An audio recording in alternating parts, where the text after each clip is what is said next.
In a very rare move, the NASDAQ-100 is being reshuffled this week to bring it more in line with its weighting. Right now, Microsoft and Apple are dominating the index, followed by Nvidia, Tesla, Alphabet, Meta, and Amazon, now known as the Magnificent Seven. Dan Deming at KKM Financial is here. How critical is it, and what do people need to know?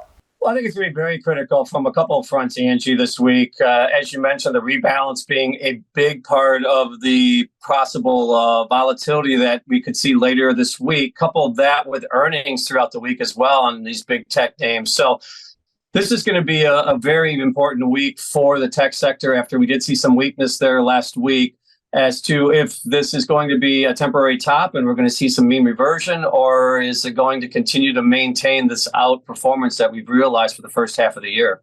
Dan, do we know what's going into this rebalancing? Well, that's a great question. And, I'm a little bit surprised. It caught us by surprise, to be honest with you, Angie, in the sense that, it's kind of like an arbitrary rebalance. I don't think they've ever done this before.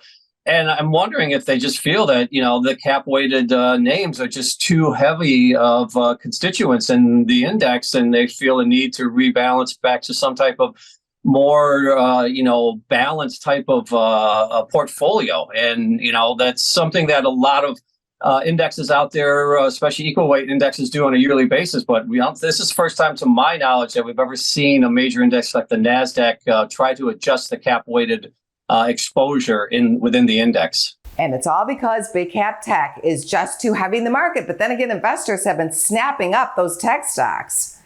Possibly, Angie. Honestly, I'm not really sure what the impetus was for this. I mean, certainly on the surface, that would be the thing that would come to mind right away.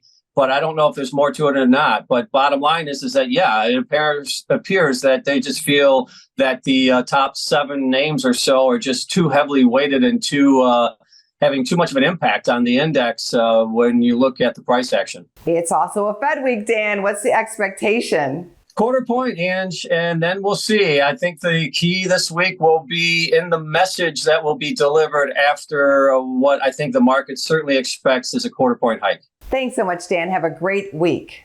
All right. Thanks for having me. Go to businessfirstam.com for where to see our show on TV.